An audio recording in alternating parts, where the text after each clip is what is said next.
Something I've come to realize over time, it's that just because we are surviving or a person is surviving doesn't mean they're actually living. And I think a lot of us go through life either at some points or through our whole lives surviving but not actually living, especially in this day and age. To survive is to live on autopilot from the same thoughts and behaviors and patterns as the day before. And to live from the same dysregulated nervous system that feeds into those patterns, that creates a lot of those patterns. And we're not even aware of it. It's to live unconsciously from these things. And to live unconsciously is to survive, to not truly live life. To actually live and experience life as this human being in this human experience, this temporary human experience, is to be conscious, is to be fully conscious within ourselves. I think that is the foundation for living. I think a lot of times, if you were to hear what I said at the beginning, which is, many of us survive, but we're not actually living. Many people would say, well, you need money to live. You need money to survive. Depends on what one considers living. I think if you look at it as like a hierarchy or like a pyramid, the top of the pyramid is what a lot of us consider living. The nice experiences, the fancy houses and cars or restaurants or vacations or whatever it is. But the foundation for truly living this life is consciousness. Consciousness brings you back to life itself. All too often, we live from our thoughts. And if you've ever heard the song, I don't know who it's by, but it's kind of remixed with Alan Watts, and it's called Overthinker. And it starts off by Alan Watts saying, a person who thinks all the time has nothing to think about except thoughts. And so they live in a world of illusions. Basically saying that you're never really in touch with reality. And he goes on to say, what is reality? No one can say what reality is because it's not words. It's not concepts. A tree is not what you think a tree is. And yet we go through life applying our own lens, our own conditioning, our own filter, which distorts reality itself. But that is what we see reality as, is our own filter, our own paradigm that we look at life through. Because that tree, in the same way that it's not what I perceive a tree to be, the memories, the thoughts, the conditioning, it's so much more than that. Life and reality is so much more than what our thoughts project onto it, or what our mind projects onto it with our thoughts. The thoughts about reality is not reality. And to live from our mind, from our conditioned mind, is to not truly live, to not touch base with reality itself. Because as Alan Watts said, reality is not our thoughts. It's not words. It's not concepts. You can only live in the direct experience of it through consciousness, which is just awareness, presence, living in the now, as Eckhart Tolle would say. And many spiritual teachers have talked about this. This has been talked about for thousands of years. Teachings in many spiritual texts, religions, philosophies point back to this. being awareness, God, consciousness, whatever you want to call it, Christ, and I wouldn't consider myself to be a religious person, so I don't know what all the different religions call it, but I think they all point to the same thing, which is to come back to that which is beyond the limited ego, self-concept, conditioned mind that runs our life, that we live from unconsciously for the most part. And in living from this unconsciously, we survive. We don't truly live. We don't truly experience life, experience this human experience for this short period of time. When we become so identified with our thoughts and emotions and the labels that we give everything and our judgments, we then fall into this game of pushing away things we don't want and attaching onto things that we do want. We move towards pleasure and run away from pain. We condemn certain experiences and certain things that go on within us, certain emotions, pain, turmoil, whatever it is. And we move towards all the things that we want to experience, happiness and joy and laughter and just the feeling good, And nowadays, it's easy to do that. You never really have to be uncomfortable these days. You never have to be bored, because you can always distract yourself. You can always stimulate your mind. You can always have some sugary food. You can always press that pleasure button in the brain, like a rat in a cage. You put a rat in a cage with a little button, and if the button gives them some sort of stimulus, whether it gives them a treat or even an electric shock, pain, they will still press that button. They'll press that button to avoid the discomfort of being bored. Same is true with us in life.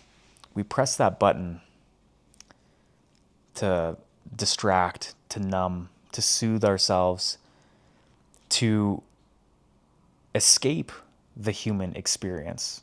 Because not everything about the human experience is always pleasant, is always joyful. And that's where nervous system regulation comes in, because when we live from a dysregulated nervous system, we live in fight or flight. We literally are in survival mode. We're only surviving at that point. And if you want to truly live, much of it comes back to regulating the nervous system, which is paired with coming back to consciousness. Because through consciousness, through breath, through awareness, you begin to regulate your nervous system. You allow yourself to feel whatever it is that you're feeling, whatever discomfort, whatever pain, whatever hard emotions that you don't want to experience. And you learn to sit with it. You learn to allow it to be there. And in allowing it to be, in breathing through it, in experiencing it in your body, in the present moment, right now, through awareness, you transcend it, you elevate, you move beyond it, it moves through you. And you fully experience your human beingness, which is living. As I mentioned, we're this spiritual being having this human experience. And I don't know what happens after we die, if there's reincarnation or whatever, it doesn't matter. All I know is that we have right now, in this moment, in this time, in this meat suit, this vessel we experience life through. And imagine if you only got this one shot at it. You only live once. That's all. Let's say that's all we know. You only live once. And let's say at the end of your life, the movie that you call your life flashes before your eyes. And you realize that you'll never be able to experience anything again as a human. You'll never be able to experience any of this again. Not the sadness, not the inner turmoil, not the boredom, not the laughter, not the joy, not the rain on your skin, nothing.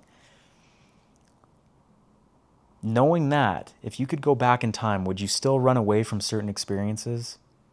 Or would you embrace it as what it is to be a human being? To move into the experience of being human through awareness, not through identification with the human experience, but through the full embodiment of what it is that you are right now at this point in time, through regulating your nervous system. By regulating yourself, your nervous system, you come back to life, which is to say, you are truly living at that point. Because when you are regulated, you won't be running on autopilot anymore. You won't be living unconsciously from the same compulsions, the same urges, the same patterns that have ran your life. You'll wake up from that sleep. Because that's what it is. It's like sleepwalking through life, being dysregulated, living unconsciously on autopilot. And before you know it, you get to the end of your life. And you're like, man, I was surviving. I never really lived it. So to live is the foundation of living is to be regulated, is to come back to awareness, to consciousness, the essence of your beingness, which is not separate from life. There's a flow, an order to things, a consciousness that is life. And coming back to this regulation, this consciousness, is to align with life. And I think when a person can do that, they move beyond the conditioned mind. Not that it's not there anymore, it's still there, but you're not identified with it. You're not identified with the patterns. You're not identified with the emotions. It's still there, but you've transcended that. You are experiencing it, but you realize that you're not that. You're the awareness behind it. And in living from that space, you experience life for what it is, the ultimate reality, that you are in the direct experience of that reality, as Alan Watts said in Overthinker. And a lot of times when we are living from dysregulation, we are constantly striving. We constantly need to be productive. We're constantly thinking about the next thing, the future. And that's not life. That's not living. We end up chasing our entire lives away when we do that. When everything we do needs to be a means to something else, it's not really living. It's just, our life becomes a to-do list. A to-do list, we're just checking things off, hoping that when we finish at some point one task, we'll feel happy and we'll feel good, and then we'll be able to live. Then we'll be able to really experience life. When I get enough money, when I get the promotion, when I retire, when I find the partner, whatever it is. We've all been there. I know I've been there before. And it's an easy trap to fall into. But come back to yourself. Come back to right now. Only through presence can you really experience life. And can you show up as the best version of yourself, the most effective version of yourself, no matter what you're moving towards. Because as I mentioned, even at the top of that pyramid or that hierarchy that we mentioned before in terms of living and what many of us consider living to be, these superficial experiences in this play of life, this worldly experience that we're all having as human beings. Nicer houses or cars or restaurants or vacations or whatever it is, whatever, you name it. If we don't come back to ourselves, if we don't regulate ourselves, if we're not conscious, if we're not present, it doesn't matter where you go, what you experience, how much money you have, how many material possessions you have. You'll still get to the end of your life and realize that you never really lived. That wasn't actually living. It was just a bunch of stuff. It's just a bunch of things that you accumulated. Because until we can begin to come back to consciousness, awareness, presence, and be in that space as much as we can, that through practice, even when you're in the most beautiful destination, if you're not in that space of consciousness, you'll still be thinking about the next thing. You'll still wish you were somewhere else. You'll still be trying and striving for something else that will bring you happiness. And nothing will fill that void. Nothing will give you that experience of life like true presence, conscious awareness can. So, to really start living is to regulate, to come back to awareness, to realize you're not your thoughts. Life is not the thoughts you have about life, the projections we put onto it. It's presence, it's breath, it's right now. And the path to truly getting there and living life is through regulating, through breathing, through experiencing fully your human beingness. Right now. Not distracting, not numbing, not trying to soothe with something else. And many of us, like I said, it's been very easy to fall into the way of unconscious autopilot living. Because nowadays it's so easy to chase pleasure and run away from pain. We have more access to pleasurable stimulus than ever before. And the more that we compulsively live from these urges to just chase pleasure, the more of a robot or a zombie we become in life. Not living, but surviving. Sure, your heart's beating, you're breathing, but you're not really there. We're just like zombies, just slowly moving towards the next thing that will bring us pleasure. And that becomes our life. And we wonder why we won't be fulfilled, because we're just chasing these superficial little highs, this instant gratification that leaves us. It's very fleeting. But what isn't fleeting, what is the only unchanging thing in life, is awareness, which is the source of inner peace, which is the source of life. So come back to that.